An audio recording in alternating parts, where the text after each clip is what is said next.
Hello students, this is RP Singh. Welcome once again. आज इस video में क्लास 7th मैथमेटिक्स चैप्टर 3 आंकड़ों का प्रबंधन, मैनेजमेंट ऑफ डाटाज, ये लेते हैं। तो सबसे पहले हमें आंकड़ों के बारे में जानना होगा। आंकड़े क्या होते हैं? जो भी हम सूचनाएं एकत्रित करते हैं उनको आंकड़े कहते हैं। जैसे कि आपने आजकल भी सुना होगा कि विभिन्न शहरों का तापमान बहुत अधिक हो रहा है, बढ़ रहा है, या सर्दियों में तापमान कम होता है। तो विभिन्न शहरों का, विभिन्न नगरों का तापमान, ये भी आंकड़े हो गए। क्रिकेट मैच में बनाए गए रन, ये भी आंकड़े हो गए। कक्षा में साप्ताहिक उपस्थिति या अनुपस्थिति, या विद्यार्थियों द्वारा प्राप्त किए गए अंक, ये सभी आंकड़ों के अंतर्गत आते हैं। अब आंकड़ों को इकट्ठा करने से पहले हमें यह जानना भी आवश्यक होता है कि हम इन आंकड़ों का उपयोग किसके लिए करेंगे। आंकड़ों का संगठन सफलतापूर्वक समझने के लिए आंकड़ों को व्यवस्थित करना या सारणीबद्ध करना, ये आंकड़ों के संगठन में आता है।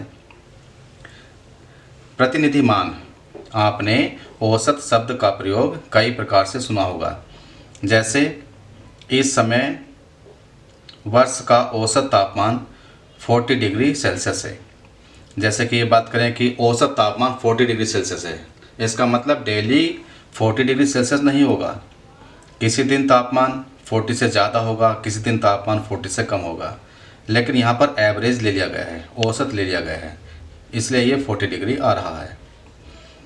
दूसरी बात यह है कि मेरी कक्षा के विद्यार्थियों की औसत आयु 12 वर्ष है। तो यहाँ पर हमें समझना होगा कि सभी बच्चों की पूरी आयु 12 वर्ष नहीं है। कुछ बच्चों की आयु 12 वर्ष से अधिक होगी, कुछ बच्चों की आयु 12 वर्ष से कम होगी, लेकिन जब हम उनका एवरेज निकालेंगे या उनका औसत निकालेंगे तो वो 12 वर्ष आ रहा होगा। अतः औसत एक ऐसी संख्या है जो प्रेक्षण मतलब क्या होता है? ऑब्जर्वेशंस, या आंकड़ों के एक समूह की केंद्रीय प्रवृत्ति, सेंट्रल टेंडेंसी को निरूपित करती है या दर्शाती है। क्योंकि देखा जैसे कि किसी क्लास के विद्यार्थियों की औसत आयु 12 वर्ष है, तो ये 12 वर्ष क्या है? कुछ बच्चों की आयु 12 वर्ष से अधिक होगी और कुछ की 12 वर्ष से कम होगी। तो 12 जो है कम और ज़्यादा के बीच में ये आया हुआ है, ये सेंटर में आया हुआ है, इसलिए इसे केंद्रीय प्रवृत्ति ही कहते हैं। क्योंकि औसत सबसे अधिक या सबसे कम जो वैल्यू आती है उसके बीच में होता है। विभिन्न प्रकार के आंकड़ों की व्याख्या करने के लिए विभिन्न प्रकार के प्रतिनिधि, रिप्रेजेंटेटिव या केंद्रीय मानों, सेंट्रल वैल्यू की अवस्था होती है। हमें अलग अलग सिचुएशन देखनी होगी, अलग अलग परिस्थिति देखनी होगी। तो उसमें इनमें से एक प्रतिनिधि मान अंकगणितीय माध्य या समांतर माध्य है। हम जब आंकड़ों की व्याख्या करते हैं 2-3 चीज़ों की आवश्यकता होती है, उसमें से एक है अंकगणितीय माध्य या समांतर माध्य, जिसको हम अर्थमेटिक मीन भी कहते हैं। अंकगणितीय माध्य या संक्षेप में माध्य या मीन जो कहते हैं, तो उसको हम किस तरह से कैलकुलेट करते हैं? उसका फार्मूला है माध्य इज इक्वल टू सभी प्रेक्षणों का योग, जितने भी ऑब्जर्वेशंस रहेंगे, जितने भी प्रेक्षण रहेंगे, उन सभी को हम जोड़ देंगे, उसको भाग कर लेंगे प्रेक्षणों की संख्या से। तो ये माध्य निकालने का सूत्र हो गया, फार्मूला हो गया। आगे है प्रसार या परिसर। ये क्या होता है?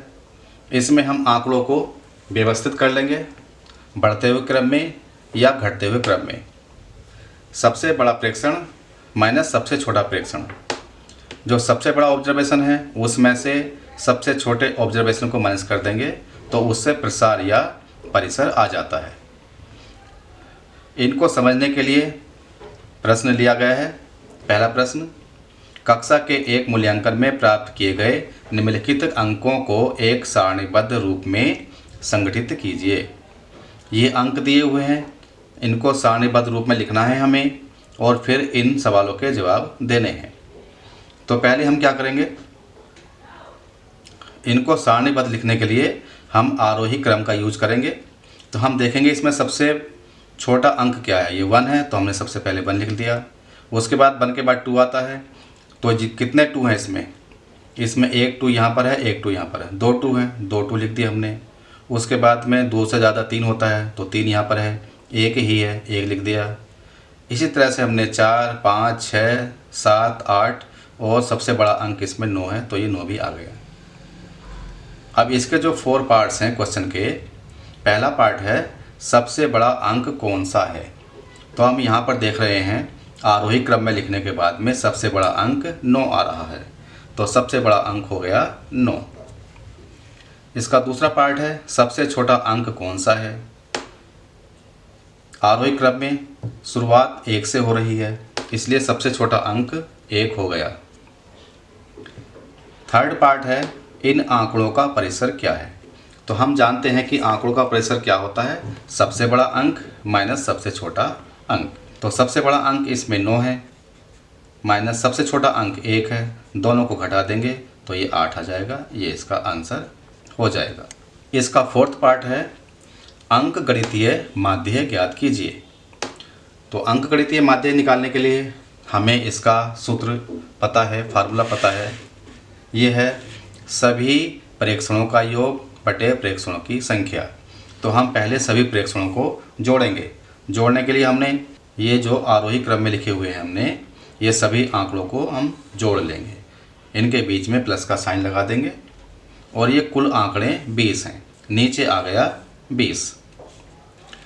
इन सब को जोड़ने के बाद में 100 आ जाएगा। कुल आंकड़े 20 हैं, 100 को 20 से भाग कर लेंगे, 5 आ जाएगा। इसलिए इनका माध्य हो गया 5। एक और प्रश्न लिया है, प्रश्न 2, प्रथम 5 पूर्ण संख्याओं का माध्य ज्ञात कीजिए। हमें पहली 5 पूर्ण संख्याओं का माध्य निकालना है। तो प्रश्न 2 को हल करते हैं। पहले हमें प्रथम 5 पूर्ण संख्या लिखनी होगी। प्रथम 5 पूर्ण संख्याएं हम जानते हैं कि पूर्ण संख्याएं 0 से शुरुआत होती है। तो 0, 1, 2, 3, 4 ये 5 पूर्ण संख्याएं हो गई। अब हमें इनका माध्य ज्ञात करना है। हम पहले माध्य का फार्मूला लिखेंगे। तो माध्य होता है माध्य बराबर प्रेक्षणों का योग बटे प्रेक्षणों की संख्या। योग कर लेंगे 0 + 1 + 2 + 3 + 4 और ये है 5 प्रेक्षण हैं। इनको जोड़ेंगे 4 और 3 7 और 2 9 और 1 10, तो ये 10 आ जाएगा। 10 बटे 5 बराबर 2 आ जाएगा। तो इसका माध्य हो गया माध्य बराबर 2। ये इसका आंसर आ गया।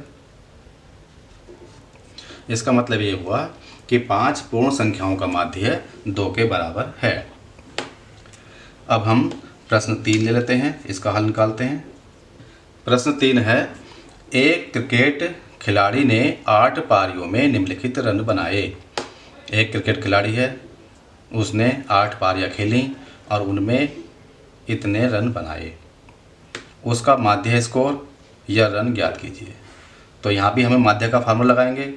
तो इनका माध्य क्या हो जाएगा, माध्य का फार्मूला हमें पता है, ऊपर हमने लिखा हुआ है प्रेक्षणों का योग बटे प्रेक्षणों की संख्या। तो प्रेक्षणों के योग के लिए हम इसको जोड़ लेंगे। ये आ गया 58 प्लस इन सभी को लिख लिया हमने बटे कुल पारियां हैं 8, तो हमने 8 से भाग कर लिया। इन सबको हम जोड़ेंगे तो जोड़ने के बाद ये 400 आ जाएगा। ये 400 हो गया। इन सबको हम जोड़ लेंगे और बटे 8। 400 को 8 से भाग देंगे, 50 आ जाएगा। तो माध्य रन हो गए 50। 8 पारियों में अलग अलग रन बनाए। एक पारी में 0 ही बनाए, एक पारी में 100 बनाए और ये रन बनाए हुए हैं। लेकिन अगर हम इन सब का औसत निकालें, इन सब का एवरेज निकालें तो ये 50 के बराबर है। तो ये इसका आंसर हो गया।